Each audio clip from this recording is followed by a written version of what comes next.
work session portion of our evening. Okay, I'll go ahead and start. Okay. Okay. What board I'm member? Susan Felt, the Basalt Planning Director, and we're here with Connect One Design, who are consultants to prepare the Basalt River Park. We have Heather Henry, who I think is going to do most of the presentation, Giles Thornley, and Elise Wolf. We also have Stephanie Helfenbein from Sopris Engineering, who has been working on the engineering aspects of the plan, including the Two Rivers Road streetscape. Also in the audience, you'll note on the agenda that we invited members of the Planning and Zoning Board and members of Parks, Open Space and Trails. So they're here, and you might want to ask them questions about particularly Post, who's seen another iteration of the plan. We also have members of the development team here, Tim Belinsky, Andrew Light, and Ben Belinsky. Anybody else I should acknowledge? So our goal tonight is really to walk away with kind of general consensus on the approach that we're using for Basalt River Park. And if we achieve that with the Basalt Town Council, then the consultant team will go back and do some cost estimates based on what we had in the capital improvement plan for the budget, and they will prepare the more final illustrative plan. Then our kind of concept is to put this portion of the park at that level, and then have discussions on the Basalt River Park development application, which we are expecting shortly. And I just want to kind of acknowledge that we're not here to talk about the development itself. It's not been advertised to talk about the Basalt River Park development, so we want to kind of confine our discussion here to the Basalt River Park and how it interacts with those edges of the Basalt River Park development. And if we don't get through tonight, okay, the plan is to schedule this on the December 10th agenda, but we're kind of hoping to kind of walk away with consensual approval. So with that, I'll turn it over to Heather. Okay, and with that, we just want to thank all of you again, P&Z and Post, for all the hard work that you've done so far. And we're not done with you, so just keep going. It's funny. It's funny, Glenn. Okay, go ahead.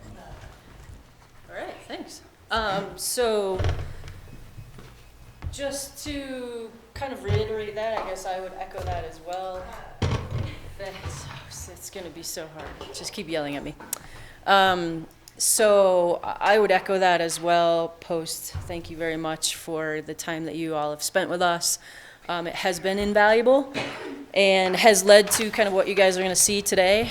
So at least you can jump to the next slide. I just wanted to kind of run through really quickly how we got to where we are. So if you remember, we created two different options, two different concepts, sort of from the shoulder ideas for the park.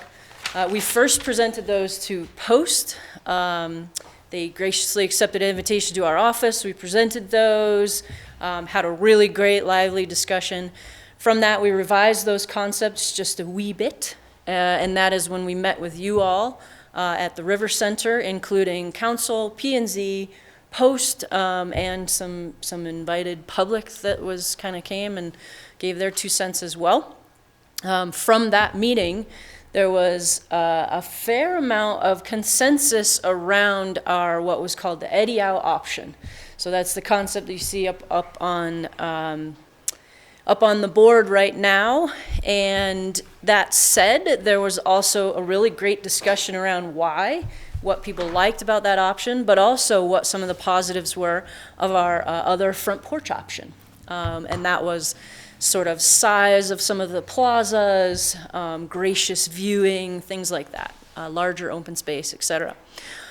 So really what we then did was mash together the things that everyone liked of those two options to move forward into the final design. That final design then, again, we presented to Post a couple of weeks ago, I want to say. Pretty loose version of that, but a lot of different pieces resolved.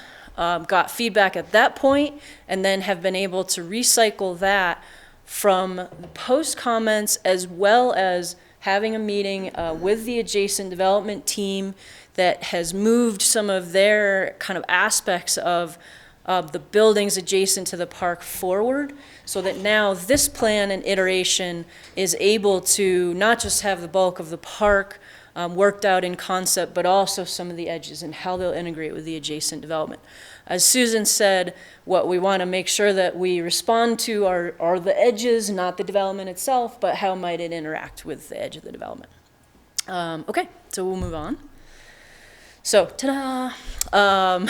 This is our concept plan as you see it for the park and our eddy out version of the park. So what I would love to do is walk through some of the technical aspects of the concept itself.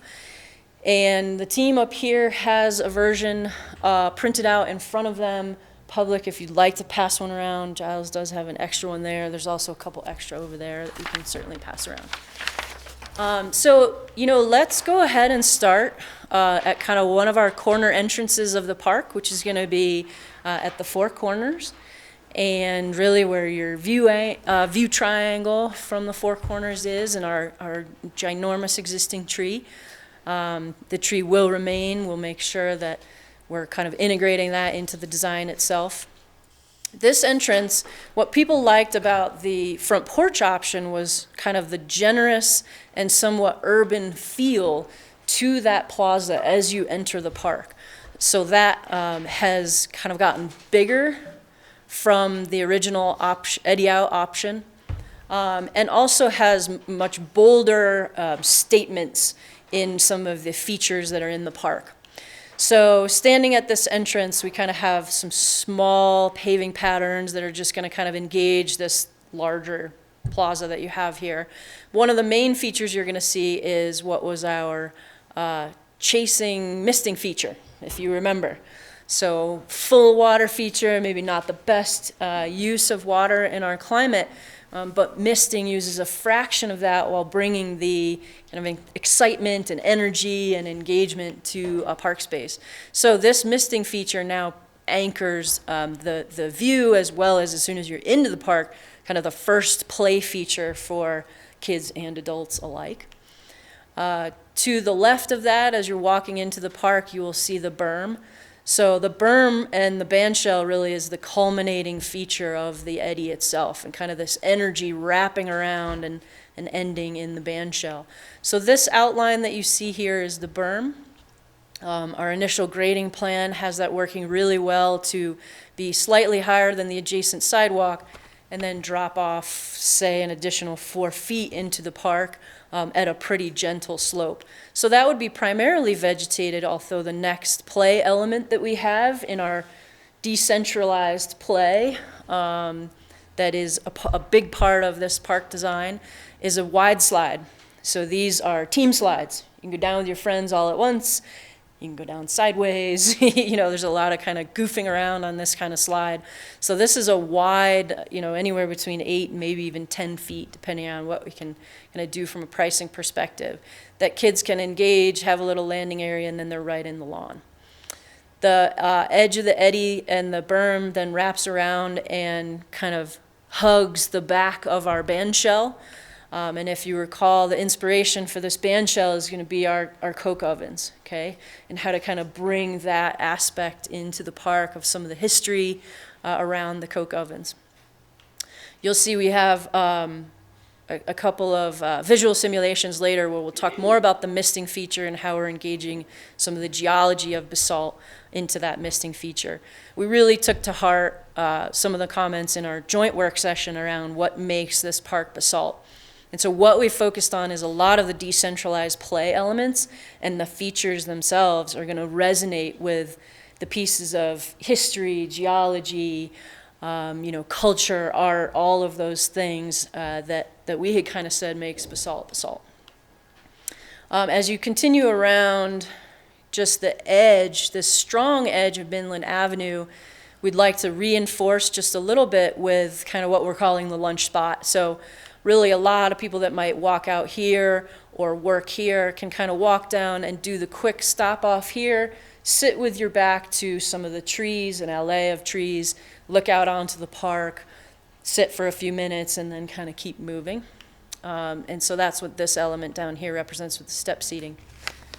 If we walk our way back around here, so as you enter the park, you kind of move to your right, you're going to move through what we'd always kind of represented as the cluster of trees, so really this bosque of trees. And a lot of what you see missing in the park right now is shade. And so we really have to figure out how to balance your beautiful view triangle with also bringing shade into the park. So these trees would be a very kind of urban version of tree cover. Right now, this represents the bus station / restrooms, but we'll come back to that. So that's what that building represents here. Much of what you see here, we would love to do a very flexible, kind of movable seating concept. So that's really a forward movement right now in park design, to have Adirondack chairs, to have cafe tables and seats, little four tops, things like that. The people can move around and do what they want with, and how to just kind of engage with each other however it feels best. And that allows things to move a little bit too in summer and winter, okay?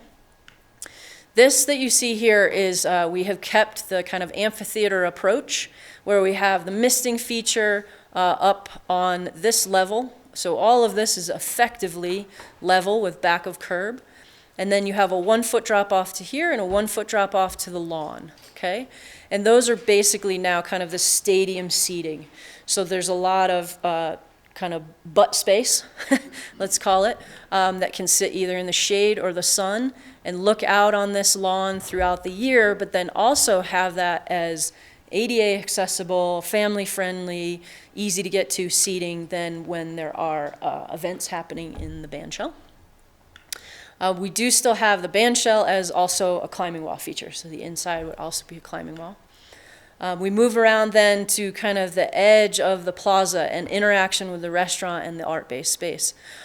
So basically, once you're past this point, we'll slope down slightly, and then all of this space is level. And really, you're looking at three things that are kind of enlivening this space. You have the outdoor seating from the restaurant, you have the outdoor space of the art base, and then you have what we see as a culminating interactive play / art feature. Okay, so this is something that we have commissioned or kind of look at, other ways to accomplish that, but we have some imagery for what we're thinking there. We'll then have a slope, so here and here off of the artway, walkway, will both slope down, so that really where my line is here is your floodway. So much of this here slopes down to then meet existing grade somewhere about in here, okay? Now, this is, what's working really well is this is gonna get to be a pretty gentle slope. So a 5% slope walkway, no ramps with railings or anything else. Very wheelchair, stroller, etc. friendly. Coming back around, we've kind of developed this last piece here that is will remain because it is now lawn, this entire piece. And we kind of have a nod to the agriculture of Basalt with one of our other play features. These are going to be these kind of big hay bale structures. So you can climb a little bit in them, you can climb over them, and they're going to be laid out to kind of be that nod. So from a distance, it'll look like you had just hayed part of your field, but they're actually play features. And so this will be a really great play area while we wait for the climbing tree to kind of grow up. So this is a climbing tree here that'll have fall surface underneath. And in the meantime, it'll be a nice seating area while we wait for the climbing tree to grow in. But that's what would also encompass this last lawn area. Past this lawn, really much of the rest of the vegetation is either existing, or if it's revegetated, it's going to be much more natural grasses, wildflowers, etc. Our path, once we're kind of out of here, this is our path that then extends all the way back out, to Two Rivers, all the way back out to the existing wetland trails, etc. This will be a very natural feel buffer here between the development, will be natural vegetation, trees, shade, etc. Along that path, you can access our picnic areas. Those haven't really changed much from the concepts we presented before, except for their location. So we have field verified some of the best places to tie off existing eddies as the water gets a little bit lower, so that we're not really doing any additional infrastructure at all along the river. We're just going to take advantage of the picnic areas along places that tie off still make some sense. Our path also accesses, as you go down to some of these picnic areas, an additional play area where we're going to look at slack lines. So these are, if you guys know, really easy, a lot of fun. Put them up in the summer. There's even some kind of American Ninja style hanging slack lines that can go with your balance slack line, etc. We would do those as just post-mounted while some of the trees grow in, but ultimately it'd be great to get some trees out there, and that would be a nice shady slackline area. We have maintained the willow forts along the edge of the wetlands, and these are just small, kid-sized, no one can crawl in and make a campfire kind of sized, really geared more towards kids. And then maintain the sand beach area, but we have added seating, etc., both rocks that we would hopefully add to that sandy area, as well as then seating right beside the path. I guess lastly is just kind of the interface here directly at the end of Artway is still a little bit up in the air. Ramp and stair, how many stairs, things like that. But it's looking like no fatal flaws at all. We'll be able to kind of figure that out in terms of how that ramp stair or just stair combination comes together. 2 points of access. Our hope is that weekly maintenance, the pickup trucks from park maintenance can access through and past the side here of the development, take that corner pretty easily and do trash. And then ultimately, if this becomes kind of just ramp stair combination, final solution right now is we have designed this and this gentle 5% slope that once every years, the sewer truck will come in, come down here, access the manholes here and here and here. So that's it. That's awesome. Oh, well, we'll keep going, yeah. So a couple images that we pulled, a lot of these kind of just are a little different from before, but this sort of idea with your hay bales. If you can see this little guy in the corner, maybe we can zoom in a little bit. So that's part of the idea of, say, the sculpture, perhaps, that anchors outside the art base and on the plaza, is this kind of approach to, I tried to describe this sculpture to Susan and James, and ultimately it just came out as a big joke. But now I pulled the image.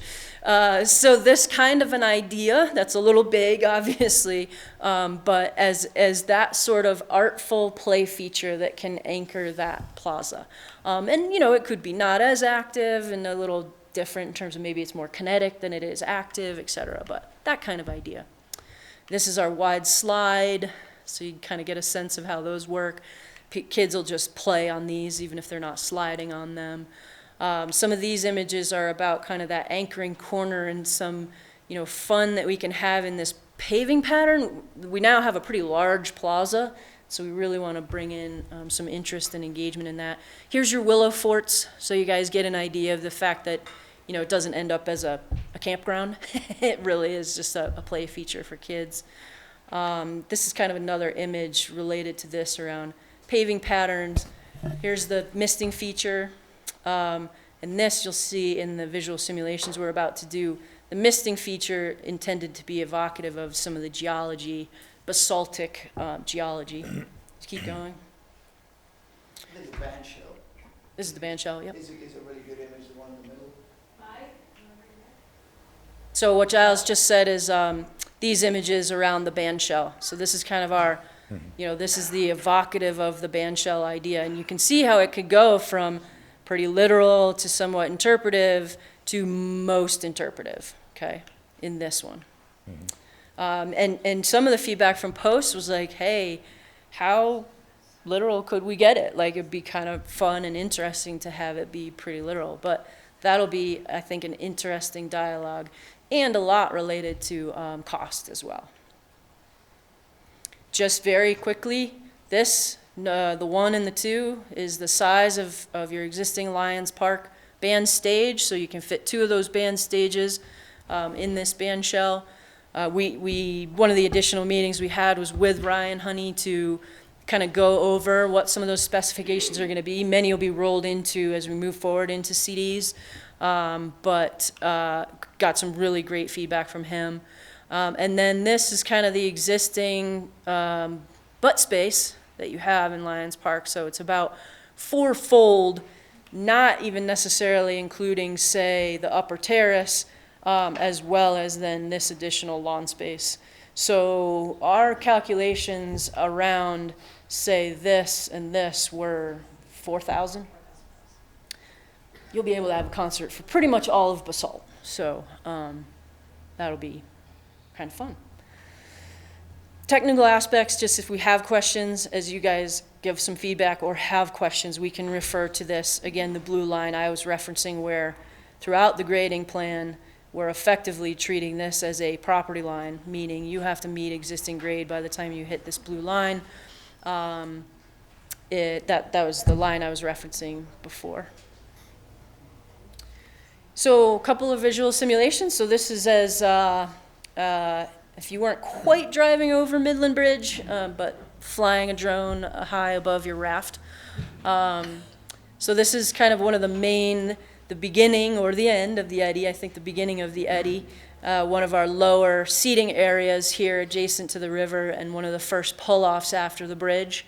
And then this is kind of your walkway around, seeing the hay bales off to your left, seeing the band shell, the plaza in the distance.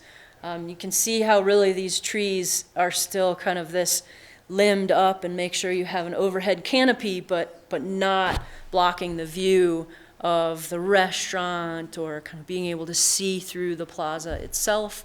And that's safety as well as just visibility, for people visiting and wanting to make their way to the restaurant and the art base.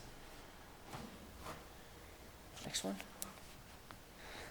And then this is flip all the way around to the corner. So we're roughly standing at the existing tree at the edge of the 4 corners. So this is your anchoring misting feature that you see here, kind of ending it with a little bit of mist and this geologic kind of approach to this vertical element that would come out of the misting feature, leaving a nice big gap if I don't want to get misted, as Susan says. Apparently she doesn't like to get misted, so. Your hair gets curly. Yeah, and then your hair gets curly. It's all craziness. And then you can see kind of in the distance, the mist picks back up with these vertical rock features. So this is that element very evocative of the geology, the basaltic geology. And then these terrace steps down. Again, you can see how kind of the structure of these trees, where you have a lot of visibility underneath, but also really fantastic shade, movable furniture, etc. Seeing the band shell in the distance. And now that's it. Oh, do you want to just touch a little bit more on the restroom? Sure. I figured someone was just going to ask, and then I could address it. So our understanding at this point is there are and/or will be 2 different options presented regarding the location of the restrooms. Again, I think we should be careful to not go into it too much, but we'll give you kind of our 2 cents, so that then as you see it coming from the development perspective, you'll understand how it relates to the park. So as of right now, there is an option, the kind of what's always been on the table, to integrate it into this building, the restrooms, and they would be in the elbow of this building. So again, circulating in here. If the art base is open, circulating through the art base, but basically public restrooms that would kind of come in, and you'd find those there. Works great with the park, no problem. Second option is to actually pull those out of the restaurant and now integrate those into their own building. And so this is the location of the bus stop. So the idea would be now to actually integrate those two things. And so you'd have bus stop and restrooms in a building of approximately that size. And, bus stop facing the bus stop and restrooms facing the park. And so that works really well with the park master plan as well. Our sort of team's personal opinion is that we actually like the option of pulling that out into its own building. Timing-wise, considerably easier. I think long-term, call it maintenance and clarity of where certain walls end and who owns what. Also really good visibility of this as a bus stop and the restrooms, really nice. Could have some storage in it. Can have a little bit of like an integrated dog watering station, just kind of a lot that could be really pulled out and made into that building that you see there. So those would be two different options, and then we don't have a say in it other than that's our kind of personal opinion from a design and I think functional perspective. So since we only have like 15 minutes left, if anybody has questions before they'd like to kind of give some thoughts. Seemed like there was a question that you had about what something was on the plan. Go ahead, Jen. I have one. Has the location of WeCycle and bike racks been discussed within this, or is it considered to stay catty corner across where it currently is? Yeah, that's a good question. So bicycles, we would look at the last discussion that we had was kind of being able to integrate those at multiple entrances. So smaller and more dispersed bike racks, right? Versus one big one, because if it's not in the right place, it's not getting used. So potentially even here, hopefully integrated into Art Way, hopefully here, and perhaps another one kind of here, or again, tucked up against the restrooms is a great place. We've not been asked to locate WeCycle. We did talk a little bit about WeCycle, and I don't remember who was all part of that discussion. And our initial thoughts were to kind of leave WeCycle where it is, which is right across the youth center building on the Clark's Market parcel. The ski company accesses that one a lot, and then there's one over by RMI that RMI and the Conservancy can access it. So we were kind of thinking integrating the bikes. As Heather said, kids don't tend to use a bike rack unless it's exactly where they want the bike rack, which we see here in Lions Park. So for now, no WeCycle, but small dispersed bike racks all along the edge, essentially. I think down here might be another good spot for a bike rack, honestly, either here or here. Anything else for now? Looking at the imagery and seeing where the eddy and leading into the picnic areas, but the larger boat tie-off and Crusher Finds and Basalt Rock viewing seating area, what's going to prevent a boater who maybe lives here or doesn't from either wanting to put in or take out there and trying to find if there is a way for trash trucks to come down to want to drive their truck and trailer down?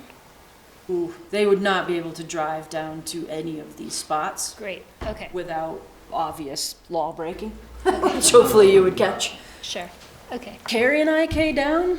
Definitely could. Uh, You feel like carrying your raft down, good on you, but right. yeah, no, they definitely could not drive into the park. I'm just thinking of it short-term before Art Base gets built and the area gets built out. Yeah, fair enough. Presumably it would stay fenced. I mean, either as this went under construction or as it was still privately owned, I think the fence would stay up. So again, someone would have to Sure, take down a fence to drive down here. okay.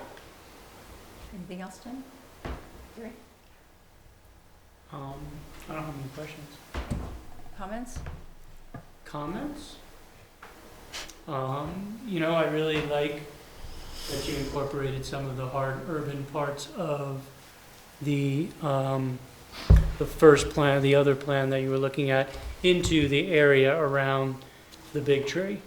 because I do think there needs to be that urban interface. I think people will use it, and as more businesses kind of come around, I mean, especially in the summer, it's a great place to go and have your lunch outside and kind of meet there. And so I think that was a good inclusion in this. You know, I like the misting feature. At first I was a little like, should we be using water?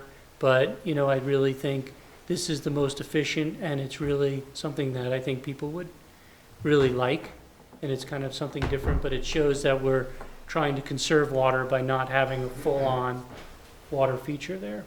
So overall, you know, I think a lot of this is going to be, you know, these are still concepts. I mean, the hay bale features and all this stuff, it's going to take some time. How you design the band shell, I don't want to get too critical on it now because I'm sure there's going to be a huge piece when we go to design it. But I think overall the concept, I really like the circular. I like how people can flow through here.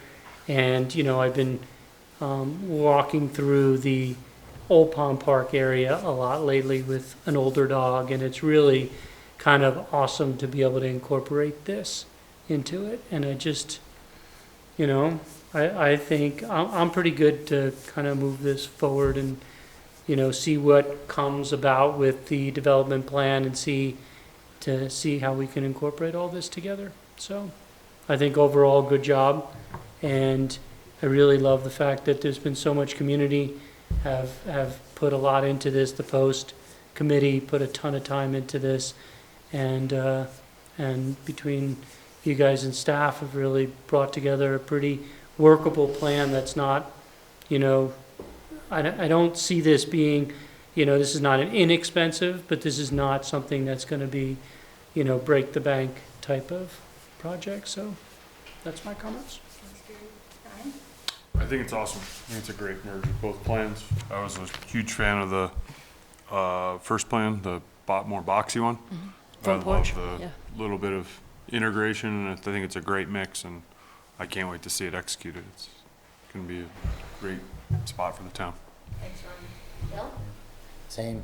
Lots of congratulations to you guys for doing some great work here.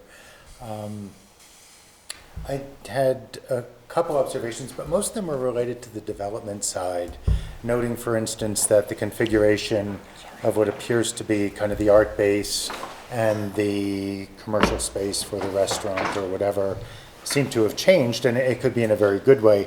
The thing that was really important to me about that was the integration of the arts dimension, the arts identity with the river park, and you guys have done a great job in suggesting there be a sculpture garden of sorts. I don't necessarily think that, well, I would love to see us use that for the appreciation of sculpture and art in a variety of different ways. And given all of the other play features, if that one didn't, for instance, have to be climbed upon, if it could be for observation and appreciation in different ways, that'd be kind of cool. I guess the one big comment I have is that since the town's kind of been wrapped around an axle for the past 5 years about preserving this whole view shed and not building on the sacred triangle, it kind of seemed at odds with what the town has wrestled with to put a bathroom there. So I would probably suggest that we keep the toilets in the public space and not put a building on the sacred green space that we have labored long and hard as a town to get over. So just really quickly, Elise pulled up the kind of more technical drawing, I guess, that had a lot of our constraints. And so if you look, this is right at the four corners, and what we considered, let's say when we place the band shell or kind of the edge of the berm, the first edge of these trees, really no vertical features, you can tell in this space here. And then to do the bus shelter and restrooms, I mean, we have to do a bus shelter no matter what. Obviously, that can be pretty small.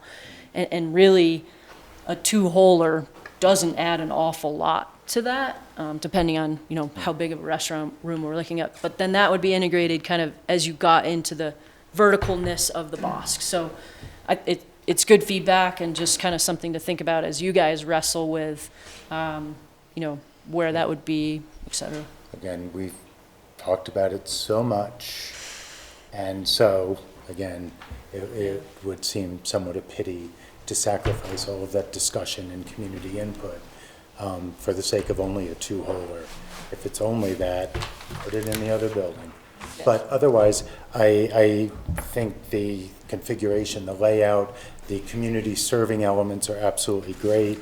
I guess to get back to the area, and this is going to be kind of the question for Tim and Co., what was originally described was this interface between the art base and the maker space. And if one of our goals and objectives in this whole effort was to promote vitality in the downtown core, it's going to be really, really important to have that dynamic between the makerspace and the art base, because that's where the vitality is really going to come on a day in, day out basis. We're not going to have concerts every day. We're not going to have other functions every day. And so if that is not preserved, then I think we have seriously compromised one of our major objectives. Cool. I won't respond to that. Yeah. So Tim, that's going to be over to you, I guess. I just wondered if you had a chance to look at this revised plan to. Sorry, I'm late. To the point where you even had anything to add. I think there will be more opportunities. Yeah, at the moment I don't, but thank you. Well, I mean, I Jen feel did- like I have felt a lot of ownership about this thing for many, many years, and I personally think that it is time for the public and the committees and planning commission to do what they do. And of course, the consultants, I think you guys are doing a great job. I will refrain from micromanaging on this planning effort that you're making, because I think you're doing a great job and you have a different perspective than people sitting up here. And I do love to hear from the folks up here as well, but for me, I'm past the torch. Jen. I am so excited about the evolution and seeing all of these different plans come together, and they're just getting better and better and more realistic. I think that's just the 3.5 years on council, seeing the reality. I'm excited about this plan. I see, again, the word realistic, I see the realism with it. It's got really something for everyone. I really do support the idea of the bathrooms with the bus stand. Being on the Crown Mountain Park Board, looking at some of the events that are hosted there that are around 4,000 people, the bathrooms can get to be the bit of a crux point. And so considering where, you know, on the plaza area, porta potties can be placed there. But just thinking about scaling up that availability to, you know, have a party dress, but be able to put a jacket on that matches it, if I could make a comparison there. And then I'm really, this is engineering, but down the road, just thinking about drainage. And currently, I go to this park every single day of the year. And it is pretty swampy around where the slack lines are drawn in. So there's kind of a low swale all the way through here that, you know, honestly pops out about where that sand area is. And so some of that would remain a bit just because we won't necessarily be doing a ton of regrading in this area. So you'll still have a little bit of time in the spring that it can be, you know, a little bit more challenging. So we may look at how we can solve that, whether there's a little bit of, you know, under drainage or something like that. Exactly. And so for us to really keep that in mind with the development that's going in and the water that's going to shed off of that is going to be tremendous. And so if they can contour or keep their drainage within their plat, but hey, we all know water runs downhill. So I'd really like to think about that from an engineering standpoint of how we can maximize and keep a lot of this area usable year-round. So we've got about 3 minutes. Is there anybody on any of the committees that has a burning desire to make a comment? Bill? Well, I want to compliment you guys. You gotta go. You got to come to a mic. Microphone. Mike? I want to compliment you guys on integrating the two plans. The other plan had a much more urban feel to it, and I think this accomplishes a lot of that in kind of a very subtle sort of way, you know, and especially how it transits from the bus stop into the center of the park and from downtown into the center of the park. It has sort of a feeling kind of like a mini Luxembourg Gardens with the trees planted on a radial fashion and down into the center of the park, which has that kind of roundy kind of thing. And I also really appreciate the fact that the ADA access was maintained. I think it's up to us to do as best a job with that as possible. And last time I did make a push for the caboose, and I still want to just put in a plug for the caboose, even though that caboose is a difficult caboose to move, being so old and fragile. I don't think cabooses are really expensive. And if we decide to go the caboose route, we could probably get another at a reasonable cost. But it's so iconic for the town to have that sort of thing. That's my personal feeling. But I do want to commend you guys for melding the functional aspects of the two plans and keeping the visual of the Eddy out. Thank you for your presentation. It was super clear and concise. You made it was more easily understood by me than the last one for some reason. I think it's because it's just one technology. That's just one now. And thanks everybody for coming. I know you didn't all get to speak tonight, but the work that you've put in is obvious. Thanks very much. And we are going to adjourn for a quick break for council to grab some food. And we'll be back here at 6 o'clock. If you want to really have some fun, come back. So I was assuming you guys didn't want to say anything, right?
Two-ish or 6:02-ish or 3. If we could just get a roll call, then. Okay. We have Ryan Slack. Here. Jackie Whitson, Here. Gary Tenenbaum, Here. Auden Schendler, Here. Jennifer Riffle, Present. Phil Infante. Katie is not coming. She's not coming. Okay, She was getting so late that she didn't want to. good to know. Thank you. Grassroots, are we ready over there? We have been rolling for roll call. Oh, goody. Thank you. As always, we want to thank Grassroots for being here and recording live. They also play these very interesting meetings over and over again on grassrootstv.org, so you can catch them there. And Amy is here recording for the first part, right, Amy? And then Shannon is coming. Okay, thanks, guys. The Mayor's Coffee is tomorrow at Cece's from 8 to 8:30.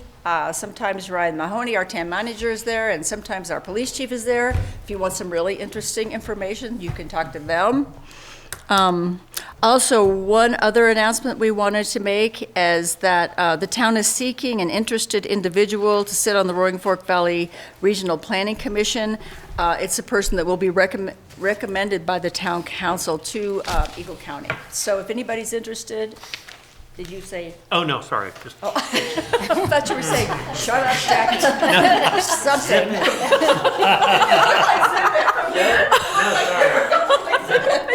Zip it, zip it, zip it, zip it. No, I can't. the Come on in, you mustache. guys. It's getting us. See me, if you're interested, contact me. Come on in and have a seat. Hi. Oh, God, that's too funny. Okay, so, the most fun that we ever have here, we're going to do right now, which is to acknowledge the student citizens of the month from the Basalt Public Schools. The awards are based on the 6 pillars of character, and tonight's pillar, or November's pillar, is respect. And what that means to the folks that wrote this is treat others with respect and follow the golden rule, so you people are special. Be tolerant of differences. Use good manners, not bad language. Be considerate of the feelings of others. Do not threaten, hit, or hurt anyone. Do the opposite of that, right?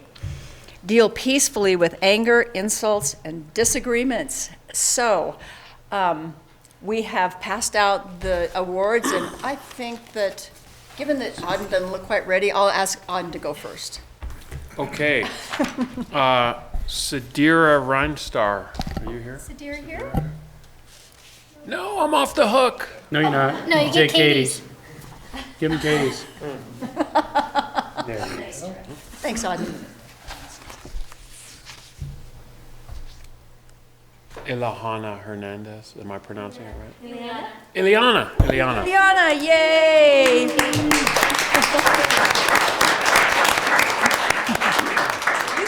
You can go right there and talk to this man right here. I'm gonna read your award here.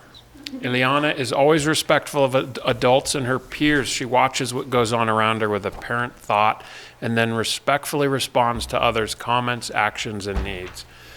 She'll work with any student and do so patiently. This ability to work patiently with a peer is a good example of the respect she shows because it shows she understands where another person is coming from and communicates that with them in a way that shows that understanding. Ileana rarely has disagreements with others. Wow, that's more than we can say for ourselves here. You looked right at me. Why'd you do that? But when something arises, she quietly allows conversation to occur and speaks her mind using calm, kind, and understanding words that encourage a fair resolution to be reached. Ileana is an easy choice for a respectful student in 2nd grade, Miss Talbot. Wow, that's amazing. So you get... Can we shake your hand? Can we all shake your hand? Congratulations. And now this man. Super well done. 2-step. Great job. I'll take a high five. Yeah. Don't forget your pool pad. Yeah, It fell down. Is that actually I was the just pool looking to see what pass? it was. There you There you go. go. Their name is And then we all give you a round of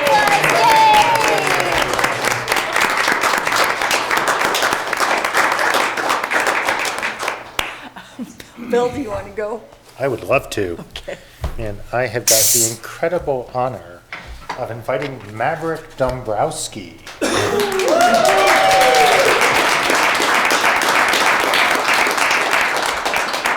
That is one heck of a name. You got a lot to live up to. Maverick Dombrowski, 8th grade. Maverick arrives to class every day with a smile on his face and kind words for everyone around him. He is a role model for other students in the respect he has towards his and his classmates' learning. He can be found encouraging and grouping himself with others who tend to stay quiet in class. Nice job, Maverick. Congratulations.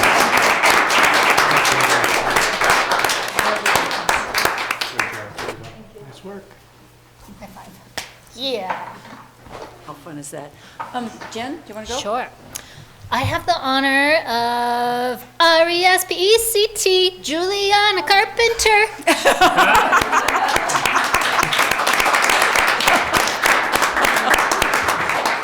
it to me, suck it to me, suck it to me, suck it to me. Freshman Juliana Carpenter always comes to class with a smile and enthusiasm. She goes out of her way to be friendly and open, showing respect for the teacher and peers. Juliana is always on time and does all of her work with fidelity. Juliana respects the culture of learning that we strive for and serves as a model for other students. This is nominated by Tony Alcantara. Woo!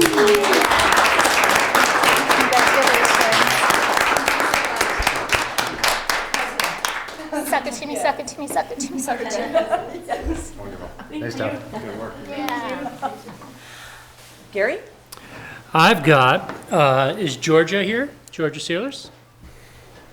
Nope, No, Georgia? Sears. Sorry, that's okay. Brian. How about Luca Hurtado Wise? Luca?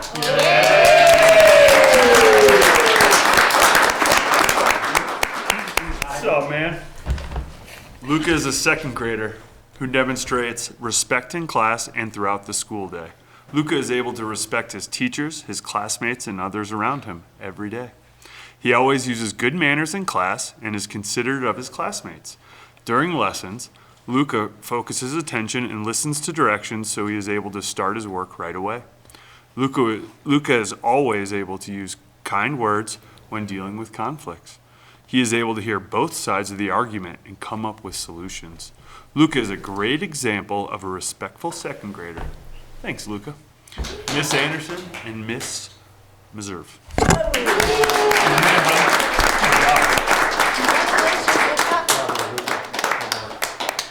Where'd you get out of here? Come on over. Yeah. Nice round robin. And here's your, Here you go, that's your award. yay!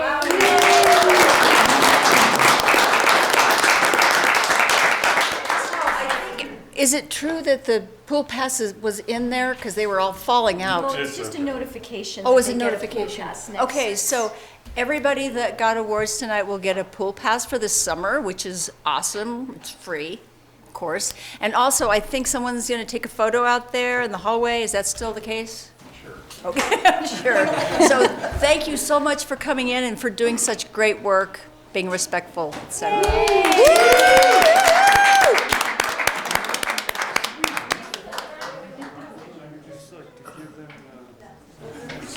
Sometimes they come in like the Sometimes we do it the next day. But, you know, I've thought of that before. Yeah, no, it's one of those things where if they want to come in, it'd be great to have them. Bugging me at a meeting.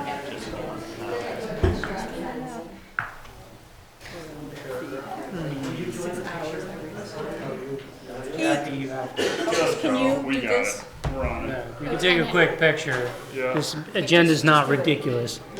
Hi, everyone, I'm Miss Whitsett. We can get the consent agenda. So we have on the consent agenda the minutes and resolution number 41, series of 2018 of the Town Council of Basalt authorizing a mail ballot election to be held on April 7th, 2020, and authorizing the town clerk to appoint election judges. Everyone good with that? Mayor, I move Nope. the town. No, I have a question on 4C. Well, we're doing just 4A and 4B. Are you? I thought we were going on all. Foresee separately. Okay. Of course, yeah, we could do separately. Mayor, I move the town council approve consent agenda items 4A and 4B as presented. Okay. Any other discussion? All in favor? Aye. Okay, 4C, the special meeting motion is set a special meeting for Tuesday, November 9th in lieu of a regular meeting on November 26th. Questions? Question on that, since it had been planned for the 26th, and many, like me, plan their calendars well in advance, seeing that the first reading of the budget occurs that day, I would, On the 19th. I cannot make it on the 19th. And so, changing this throws a big spanner in the works, and I would like to ask that we preserve the date of the 26th. So we brought this up and got direction from council 2 months ago to not have it on the week of Thanksgiving. I thought we were talking about Christmas. We decided we weren't going to do Christmas the week of Christmas. No, we don't do that second meeting in December usually. So this one was just changing it, moving it forward a week so that we could have that. So, I mean, it's ultimately up to you guys. And this is just the formalization of it, but, you know, my understanding was when we brought it up in the meeting that everybody noted it in their calendars and was able to make it. So, Okay. up to you guys on what you want to do. Well, and I can just go around. I was okay with the 19th. I knew it was being moved Yeah. for a while. But I don't know, Auden? I mean, works for me. I think that 19th works for me. I'm flexible though. Does the 26th work as well? Doesn't work for me. I won't be here. So, Isn't that the holiday? yeah. Oh, it's the 28th. Yeah, well, I mean, people who travel have to go. Okay. Well, in that case, I mean, again, if the numbers don't work, I can just speak to you, get together with you and Christie separately then. Yeah. And then that's the first reading only, of course, so. Yeah, but again, things become whatever, enshrined, cast in stone. Sure. And so better to strike before that occurs Sure. rather than have to come back afterwards. So that's okay then. Okay. Again, I was, Mayor, move the town council set a special meeting for Tuesday, November 19th in lieu of the regular meeting of November 26th, 2019. Okay. Any other discussion? All in favor? Aye. And I'm turning back into Gary Tenenbaum. Thanks, Gary. Okay, which one was, oh, special meeting motion, got it. Okay, now is the moment when we will take comments from people who are in the audience tonight for items that are not on the agenda.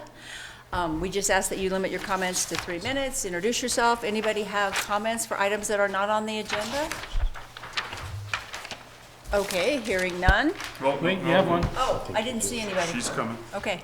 She was just taking over. Sorry, Stacy, you weren't moving fast enough. Try to be the first one. Stacy Kraft, I live in downtown Basalt. I was surprised to read in the newspaper that the town of Basalt has prioritized a goal to make CPW restore Lake Christine as a recreation area. This is an incredibly misplaced priority. When your tires are bald and your brakes are faulty, you don't prioritize getting a new paint job on your car. You fix the safety issues first. You took an oath to protect the safety of the citizens of Basalt. We're counting on you to keep us safe from very predictable fire, flood, and lead toxin hazards. That property, the shooting range, has many, many issues. Way back in 2012, Basalt's fire chief, Scott Thompson, recommended that a fire break at the shooting range be cut and irrigated, but CPW did not heed his advice. That break area burned in 2018, which spread the fire. CPW continues to operate a range without a fire break. There have been 2 fires at the range. The last one consumed 12,000 acres and came close to destroying our downtown and our historic neighborhoods. Why aren't town officials calling the governor's office on a weekly basis until CPW takes measures to make this range safe? An August 2018 newspaper article reported on a summary of range issues by CPW's J.T. Ramatsky. Ramatsky said almost a year and a half ago that environmental studies would likely be conducted on the range at some point.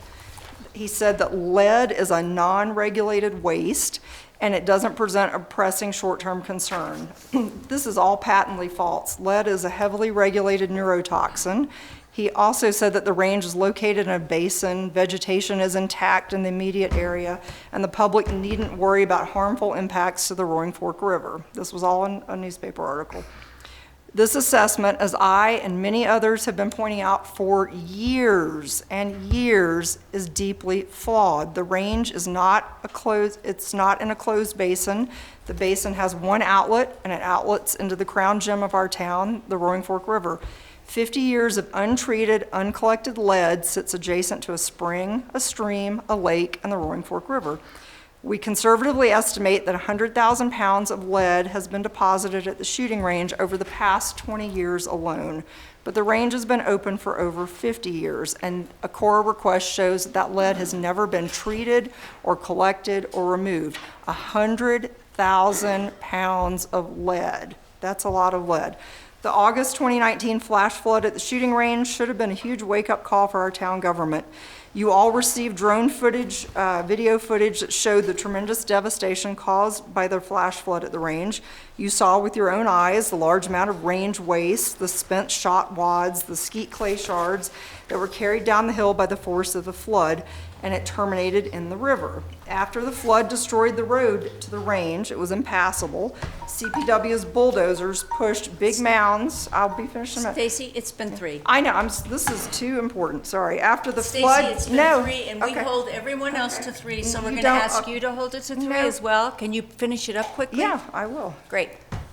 After this flood, this most recent flood, the CPW's bulldozers pushed big mounds of debris-filled mud into the stream banks after the flood. What you can't see up there is the lead, and what no one seems to be concerned about is the lead, and what no one is testing for is the lead.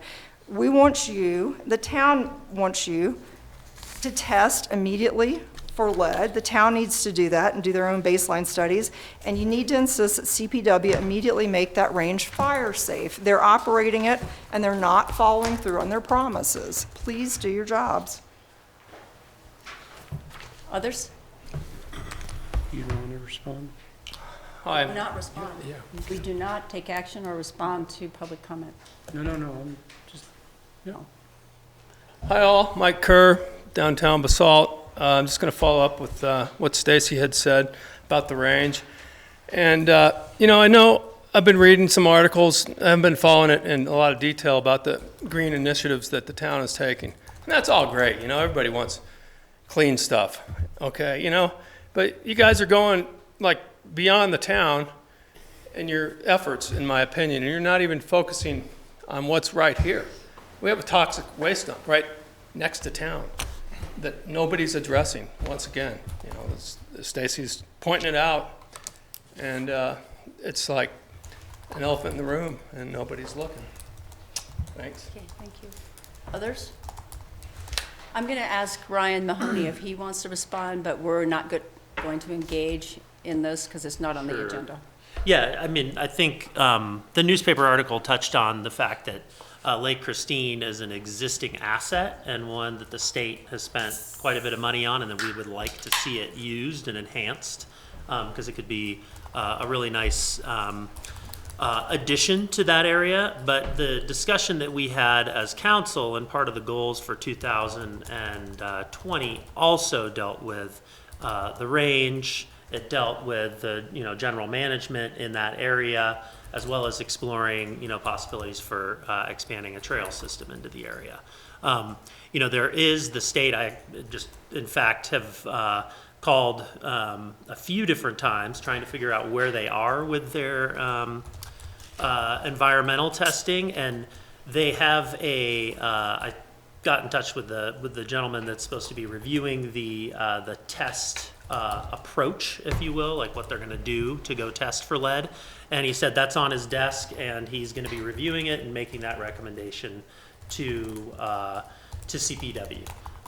So we have been I have been consistently reaching out to both JT and via letter. We attended a meeting, Auden and I did, of their commission about a month and a half ago, and then their local person, Matt Yamashita, keeping tabs with them, and we would like to see action out there as well. We want to see that testing done. So, I think that's something that if the council feels like we need to start pushing politically above, sort of the local folks, but the fact remains that that's gonna require help to figure out who's going to do that, and then I think ultimately we need to see what comes of Rick Mraz's recommendation on the environmental testing. So, Thanks, Ryan. Jackie, can I just make a quick? Be careful, okay? Because I don't want to engage unless we put it on the No, agenda. but this is an important question because it's not, I think the comments are welcome, but they represent kind of misinformation from what happened at our public work session. So you should come to that and hear what was said. What went down was, we said, hey, this is a great resource, like Christine. It should be improved, but it's clearly not the priority. And a lot of the conversation at the meeting, as we all recall, was that we need to basically push harder, because if you look at the letter, our request says a major goal here should be to explore moving the range. At the meeting, lead testing came up. Ryan and I took a half day. I took a half day off work to go to CPW, where we said we felt we were being blown off by them. So this is, it's just, Stacy, the difference between, what, I don't mind your comments, but I do mind kind of being accused of not caring about the issue. Yeah, so, but the newspaper wasn't entirely accurate, so it's good that we can correct the record. But one of the encouraging things from that meeting is that lead testing is going to happen. So I think our stance is about as aggressive as it can be. It's that we're not really being listened to. Okay, thanks, Auden. Okay, our next item is mayor and council reports and comments. Anyone? Bill? Just to conclude, I was not at the meeting where you had the work plan discussed, but I know, Ryan, at least in the suggestions that I had submitted to you earlier, I did ask that we work with CPW and other state agencies to complete soil, groundwater, and surface water testing to identify lead and/or other pollutants in the area associated with gun range. And I know you and I have talked about this. So had Stacy and Mike not shown up, I was going to ask you where we stood with that anyway. So I guess thank you for the update, and let's persevere, because this is important. When our Serbian friends were over, they're both in enforcement, so I took them up to the range. And I didn't realize, when you look from the rifle area out the range, that I thought it was kind of grassy, but I walked out there, and in fact, I was crunching through what seemed to be lots and lots of accumulated slugs. So I was actually quite surprised, and it does seem a legitimate concern that this could be contaminating ground and surface water. So thank you for pursuing it, and if we're not getting a response, I think we should pick up the phone, speak to Governor Polis and/or Joe Ryan, who heads whatever it is, CDPHE. The only other thing I noted in the comments to Todd Hartley's article congratulating everyone on 3A, congratulations to council and all who worked on that, wonderful relief. But there was a man who I don't know who asked how the budget has increased so rapidly from 2015 to 2019, more or less citing a 60% increase over the past 5 years. I checked my budgets. I can't corroborate his numbers as he states them, although the general trend is indeed a pretty significant increase in both revenues and expenditures from 2015 to 2020. And I think in the context of next week's meeting, you will want to address, and we should seek to explain, how our revenues, which represent taxes levied upon our citizens, have increased as rapidly as they have, and how expenses have also increased in that same pattern. And I think my interpretation of that was perhaps a look at the expenditures, and I'm not certain either, because I saw that. Yeah. And when you look at expenditures, it gives you a snapshot that perhaps is misleading, in the sense that we have a number of restricted funds that we don't necessarily spend out of every year. We will budget those for certain capital expenditures, things like that. And as you recall, we've had this revolving line of credit that we also, to the tune of almost $3 million, which we've about paid off this year alone, with the sale of Shining Mountain Way and the use of post funds to pay off the remainder of the underpass, a great asset for the town. But the point being that that shows as a larger expenditure, you have to show it as if you're paying it off in a given year. So it can be a misleading, snapshot. And, I would encourage the gentleman who actually, I don't know either, didn't Right. recognize the name, instead of, putting it on Facebook or in the newspaper, come talk to us. We'd love to be able to sit down and explain that stuff, so. And I think, frankly, you guys have done such a good job at promoting our stance on accountability and good governance that I saw this and just would love to, frankly, be open and transparent to our voters and taxpayers about the trajectory of our tax collection and expenditures. That's good, thanks for bringing that up. No worries. Others? Jennifer? I'm going to give my praise to the citizens of Basalt this meeting for the passage of 3A, approving the mill levy tax rate.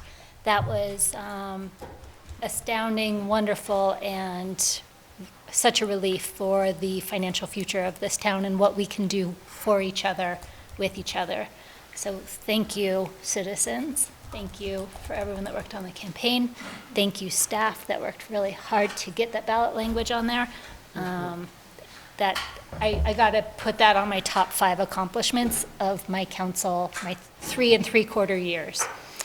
And then I would also. Second that. Yes. While you're at it. All in favor?